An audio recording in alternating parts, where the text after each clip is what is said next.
something else came this morning. Is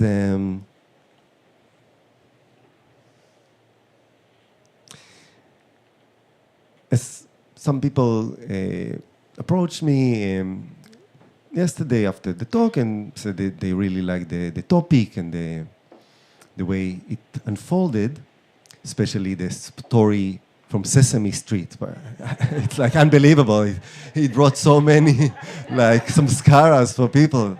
Okay, very good. I'll try to remember it and refresh my Sesame Street repertoire.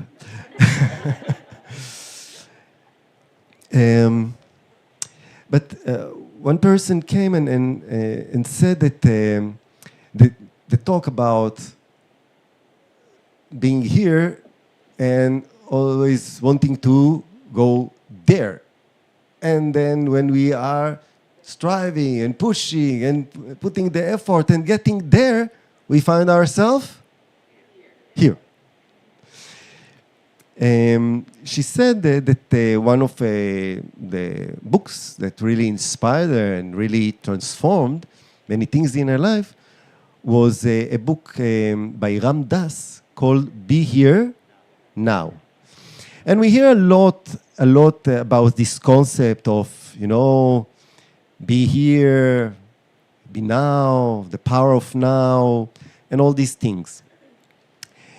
And the question is, what's so powerful about that now? And why? And what's so powerful about this here? And why, if it's so powerful and so amazing, why don't we want to be here now and we always want to be there in the future or in the past? Or why are we running away from the here and now if it's so amazing and searching for that thing there? And what is the secret? Because we heard it, and maybe even we tried it, and maybe even we went to a workshop or a symposium about here and now, and we really tried hard to be here and now, and the mind was pulling us, and we said, no, it's here, it's now, I'm going to stay here and now. But, investing in it 5 minutes, 10 minutes, a day, 3 days. Okay, checked. Been here, been now. Okay, let's move to been there, done that. Why don't we get it? Why don't we get the treasure that everybody, all the sages, all the saints, all the New Age gurus are talking about the here and now? Why we don't get it? So today I'm going to give you the secret. Ready? Yeah, so before the secret, I was thinking yesterday about, I was giving the example of how we are in the ashram, and not just in the ashram, in the Bahamas, and probably everybody is just really, really envying us, and we are really waiting for, just the sun to come out for a moment so we can take a selfie, like when it's like blue sky and sunny, and post it, so everybody say, oh, I also want to be there. And I feel, but I'm here. So I got it. But not so. But anyway, so I said that even if we are here, then even here there are like grades. You can be here on a ground tent, and you can be here in a tent platform, and you can be in a room, or a room with a view, or a room with a view to the ocean. But then I thought, some people in this life, they have the good karma, to live wherever they want here. Like, I was thinking about Elon Musk. He can live wherever he wants, but then he wants to go to Mars. You see, he can have everything here, everything. Not enough. There, Mars. And then beyond the solar system. You'll conquer the whole, the whole Milky Way, beyond the galaxy. And to some extent, the yogis are telling us that no matter what will be our capacity, and no matter how, the capacity will grow, we will get there to greater, emotional capacity, financial capacity, physical capacity. This capacity will make us feel very good, very excited for a moment or two, but then, the means that can fulfill and fill this capacity will be felt to be too limited, and then this capacity will try to go to, with Star Trek, the next frontier, another frontier, and another one, and another one. So this was just a thought that came to me after Satsang. Elon Musk came to me. I don't know why. Telling me, Mars. Anyway, no matter how far we will go to Mars, to the sun, beyond the sun, it will never be it. And, this morning, before the Satsang, I was doing a puja. And during the puja, it came to me, like the yogic secret. What is the secret of the yogis? And it all boils down to one word. And if you learn a little bit Ayurveda, the science of health, in yoga, you probably know this one word, which is very, very central. And it is, start with A. Ayurveda, yes. Yeah, Ayurveda is very central. Ayurveda. Okay. A-G. Agni. What is Agni? Fire. But it's not just fire, it is the digestive fire. Digestive fire. And, in the Upanishads, it is described how when reality manifested itself as this creation, it manifested itself in two forms, as what is called Ana and Prana. Ana is food, Prana is the eater of food. This whole creation is food, and there is the eater of food. And in order for us to be fulfilled, we need not just to have food. The thing is that we are trying to collect food. But food is not for the sake of amassing it. Food is for the sake of digesting it. And only when we digest the food, the food can actually nourish us, build us up, and create a sense of satiety and fulfillment. But the thing is that, even if you are eating, and even if you are digesting, and I will talk about the digestion in a moment, and the great central role it plays in the yogic life and our spiritual growth. After a while, we will be, you eat an amazing breakfast or an amazing dinner in the ashram. Food is so sattvic, made with love, so balanced, and your digestion is very, very well. After a while, you get hungry again. So this world, when it manifested like a wheel, a vicious wheel. No matter how much food you will get, and let's say you even were able to eat it and even digest it, after a while you'll get hungry again.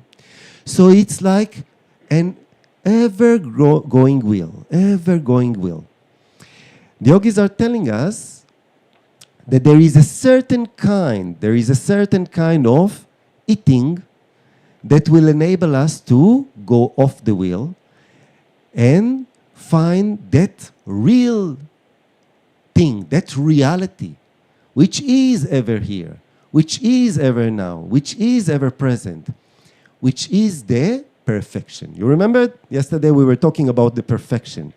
And now within us there is the idea.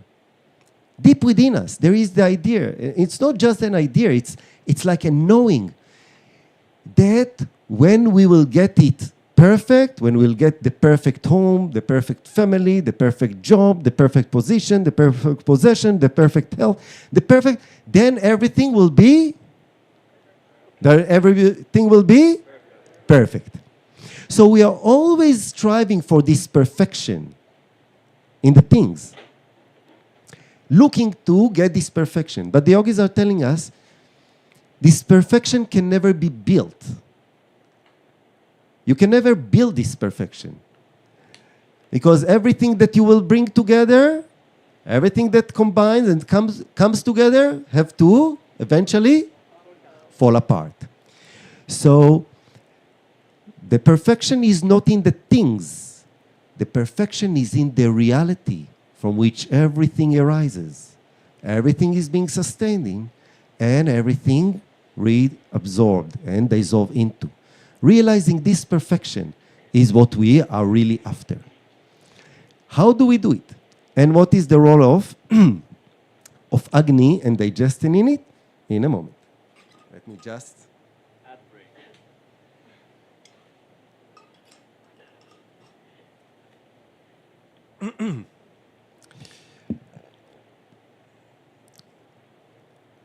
Yesterday, I said that usually we are always on the run.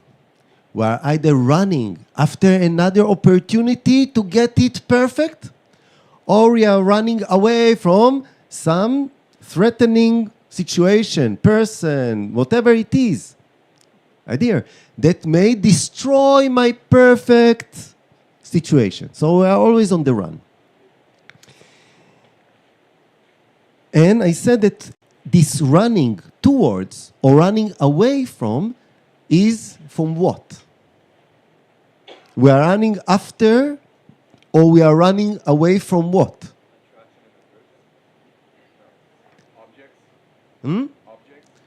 Objects. But it's not just objects, it's objects of experience. We are always running after a certain experience, or we are running away from a certain experience. The person that is always on the run from experience, or to or from, is called a bogi. One who puts the emphasis or the value on the experience. One who is managed by the experience is a bogi.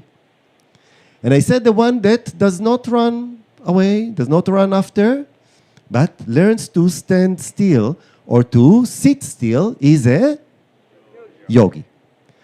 So, does everyone, let's just look at Chubby. Chubby, you know, most of the day, very still. Like, is Chubby a yogi? Yes. He looks so zen, you know.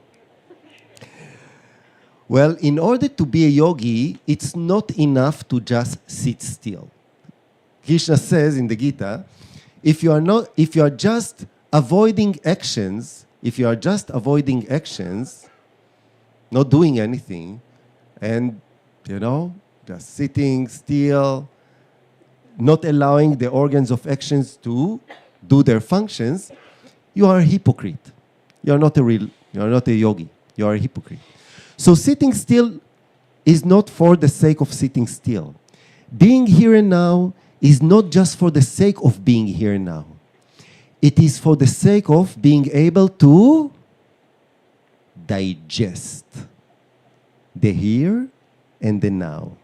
It's for the sake of digesting the experience. It is for the sake of digesting the bhoga, the experience. I'll give you an example. Let's say let's say somebody prepared my favorite dish, pizza. I love pizza. I adore pizza. The unbelievable pizza. Now, if I love the pizza, and I will hug the pizza, and I will put it close to my heart, and I will really, like a Care Bear, I will, shower the pizza with love. Will the pizza, transform me, nourish me, give me anything other than stains? Will it? No. When I love the pizza so much, what do I do with it? What should I do with it? Eat it. Now, what is eating? What is eating? If you think about it, eating is a very, very, very aggressive action. What do you do with? I always give an example of like an apple. Okay? You have an apple. You love apples. You adore apples. This is an organic apple. What do you do with this beautiful apple? What do you do with the apple? First of all, you bite it. So you cut it with your cutting teeth. You are cutting. This perfect apple, you just destroyed its beauty. Okay. Now, after you cut it, now you chew it. And with your grinding teeth, what are you doing to the apple? You smash it, right? You smash the beautiful apple that you said, I love you so much. Okay. You smash it. Now you have it like a paste. Right? You have like Gerber or something. Okay. So now, what do you do with this mashed apple? You are swallowing it, and you are dumping this mashed apple into a pile of acid. You love it so much. This is what you do with your loved one. You are dumping it into a pool of acid, so it can be broken down to the level of, nutrients. Then you are sending it into the intestine for 7 meters. You are attacking it with all kinds of enzymes and that break it down even further, chemically further, until you break it down to the level of molecules, fatty acids, amino acids, carbohydrates. Then these building blocks, these nutrients, can be absorbed into your body to create this form. Okay? So the apple represents an experience. You see? If you have an experience that you love the experience, you love it so much. In order for this experience to actually nourish you, you'll have to digest it. Not just a mess. People towards the end of their life, many times towards the end of their life, they ask, what was it all about? There were so many experiences. Some experiences were so happy. Some experiences were a little bit, traumatic. Some were horrific. Some were... But what was it all about? What was it all about? It was just like, okay, experience. But what was it all about? If you went through life just collecting experiences without being able to digest them all the way down to the level of the molecules, you didn't do much. You were maybe successful in manipulating life to getting more experiences. But this is it. Like people when they move houses, they realize how much they collected. We are hoarders. We collect and collect and collect and then feel cluttered by all this collection. Why? Because it was not broken down. It was not digested. And the things that had to be eliminated were not. So we have also a lot of indigestion and, constipation on many levels. The yogis are telling us all these experiences all these experiences are there to allow us to slowly, slowly build up the digestive enzymes. You know, in the yogic tradition, the spiritual seeker, you know what is there are different names to a spiritual seeker in Sanskrit. Anybody knows? Sadhaka. Right, there is Adhikari, there is Sadhaka. Sadhaka, if you know a little bit about Ayurveda, there are different kinds of Agni. There is the Jatara Agni that is responsible to digest our physical food, but in our mind, in our brain, there is what is called Sadak Agni. Sadak Agni is that Agni that allows us to digest experiences. The one who has the Sadak Agni ignited and operative is the sadhaka, is the spiritual seeker, is the spiritual seeker.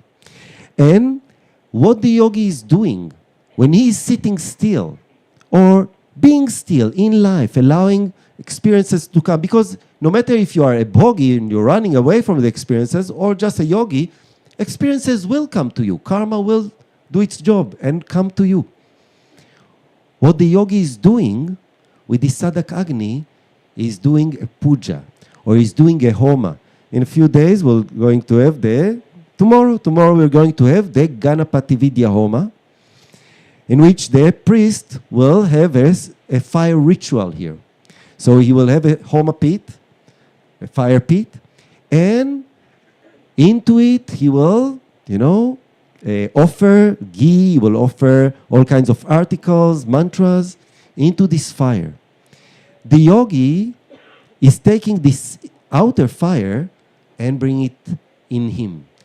And the offering are all the experiences. All the experiences are offered into this fire in order to, digest them, to break them down to their basic elementary or rudimentary, nutrients. And as the yogi is doing it, slowly, slowly, is approaching to that thing that is the ultimate offering, to that thing which is the ultimate sacrifice. The thing is the experiencer himself. The yogis are telling us, look at all these experiences. All of them are rushing towards one place, the experiencer. I'm running after all the experiences, but all the experiences are running towards me. I am the center. Who is this I? Who am I? I think I'm just a little person. I don't have much energy. My headstand is not perfect yet. The yogis are telling us, no, you are the greatest attractor. All experiences are attracted to you. Learn who you are. And in order to learn who you are, you have to offer that self, that I, into that fire, into the fire of inquiry of who am I. And when the I that, right now I feel that I'm a human being, I'm a little person, when that idea, when that concept, when that self-image is offered into that fire and dissolves into its reality, we find the perfection. We find the perfection. See, if you'll just sit here and now and you don't know the secret of this sacrifice, you will stay the same old fool no matter how long you will stay here and now. No matter how many books you will read about here and now. You will stay the same old fool because you think that I am as me here and now. No, you have to sacrifice the idea of who am I into that fire. Allow it to dissolve into its reality and then realize that the I, the real I, is that perfect, absolute reality, which is the reality behind everything. So this is the great vision of yoga. This will lead to true perfection. This is the optimistic vision, because you are that right now, covered by a wrong perception, a wrong idea, a wrong representation, that you feel to be who you are. The yogis are calling us it as a compulsive false identification. Learning to offer all the experiences into this Sadak Agni. Learning to develop the utmost, highest potential enzymes, and offering into these the wrong concept of I will lead to the fulfillment of this highest perfection and the fulfillment of this vision of optimistic life of yoga. Om Tat Sat.